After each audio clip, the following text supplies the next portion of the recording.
दोस्तों कहते हैं कि अच्छे कर्म हमारा भाग्य भी बदल सकते हैं। तो चलो इसी बात पे आपको एक छोटी सी कहानी सुनाता हूँ। एक बार एक पति पत्नी होते हैं। शादी के कई साल बीत जाने के बाद भी उन्हें संतान सुख की प्राप्ति नहीं होती। वो हर एक उपाय करके परेशान हो चुके होते हैं। अंत में भगवान एक दिन उनकी प्रार्थना सुन लेता है और उन्हें एक पुत्र की प्राप्ति होती है। बेटे के जन्म के बाद घर में खुशी का माहौल छा जाता है। घर में पंडित जी को बुलाया जाता है ताकि वो आएं और बच्चे की कुंडली बनाएं। पंडित जी अपनी किताबें खोलते हैं और गणना में लग जाते हैं। कुछ देर के बाद परिवार वाले देखते हैं कि पंडित जी काफी परेशान हो गए हैं। जब पंडित जी से उनके परेशानी का कारण पूछा जाता है तो पंडित जी बताते हैं कि सेठ जी, मैंने अब तक सीखा हुआ अपना सारा ज्ञान इस गणना में लगा दिया है, लेकिन मुझे एक बात बहुत परेशान कर रही है। कुंडली के अनुसार जब ये बच्चा 7 साल का होगा तब इसकी मृत्यु हो जाएगी। ये बात सुनकर सारा परिवार काफी परेशान हो जाता है। यहाँ तक कि बच्चे की माँ तो फूट फूट कर रोने लग जाती है। सभी पंडित जी से इस चीज के बचाव का उपाय पूछने लग जाते हैं। पंडित जी बताते हैं कि उपाय तो है, लेकिन उसे निभाना काफी कठिन है। बच्चे की माँ कहती है कि चाहे कितना भी कठिन हो, वो कुछ भी कर इस उपाय को जरूर पूरा करेंगी। पंडित जी कहते हैं कि जब ये बच्चा स्कूल जाना शुरू करे तब इसके साथ रोज टिफिन में एक चूरमे का लड्डू भेजना है और ये जब तक 13 साल का नहीं हो जाता तब तक ये उपाय निभाना है।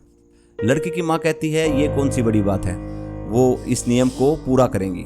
धीरे धीरे समय बीतने लग जाता है और लड़का जवान हो जाता है। उसे जीवन में कभी कोई बड़ी बीमारी या परेशानी नहीं होती। फिर उसके विवाह का समय आ जाता है। फिर लड़की वाले लड़के की कुंडली मंगवाते हैं और उस लड़के की कुंडली लड़की वाले अपने गुरुजी को दिखाते हैं।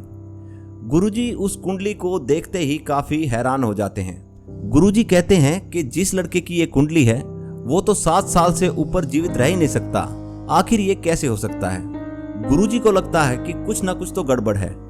वो अगले दिन लड़के वालों के घर जाने का सोचते हैं। तो अगले दिन गुरुजी लड़के वाले के घर पहुंच जाते हैं और वो उनके माता पिता से बात करते हैं। जब गुरुजी उन्हें सारी बात बताते हैं तो लड़के की माँ भी बताती है कि पंडित जी ने कहा था कि 7 साल के बाद ये जीवित नहीं रहेगा और उन्होंने एक उपाय बताया और 13 साल तक मैंने वो उपाय निभाया। अब गुरुजी कहते हैं अच्छा, तो अब मुझे सब कुछ समझ आ गया है। अब लड़के की माँ काफ़ी हैरान हो जाती है। वो पूछती है कि गुरुजी, हमें आज तक समझ नहीं आया कि उस चूरमे का लड्डू का और हमारे बच्चे की जान का क्या संबंध था। तो गुरुजी उन्हें विस्तार में बताते हैं। गुरुजी कहते हैं कि जब जब आपने बच्चे को चूरमे का लड्डू दिया तो बच्चा उसे स्कूल में ले जाकर खाता था। जब वो स्कूल में उस लड्डू को खाता था तो उस लड्डू के छोटे छोटे टुकड़े यानी कि भोरे जमीन पर गिर जाते थे और उन टुकड़ों को वहां आसपास रहने वाले कीड़ियां मकोड़े उन्हें चाव से खाते थे। धीरे धीरे समय बीतने लगा तो कीड़ियां भी रोज बच्चे का इंतजार करने लगी, लेकिन जब उन्हें पता चला कि 7 साल के बाद ये जीवित नहीं रहेगा तो उन्होंने भगवान से प्रार्थना की कि भगवान, इस बच्चे को लंबी उम्र दो ताकि उन्हें रोज खाना मिल सके। तो भगवान ने उस बच्चे के कर्मों को देखा। अनजाने में ही सही उसके कर्म काफी अच्छे थे, तो भगवान ने उसकी उम्र को बढ़ा दिया। दोस्तों, इस छोटी सी कहानी से हमें ये शिक्षा मिलती है कि अनजाने में किया हुआ छोटा सा पुण्य भी हमें मृत्यु जैसी बड़ी विपत्ति से बचा सकता है। अगर हम जानबूझकर लोगों या प्राणियों की मदद करें तो उसका फल कितना बड़ा होगा, इसकी शायद कल्पना भी नहीं की जा सकती। इसलिए जीवन में सदैव मदद और परोपकार करें और भगवान पर भरोसा रखें।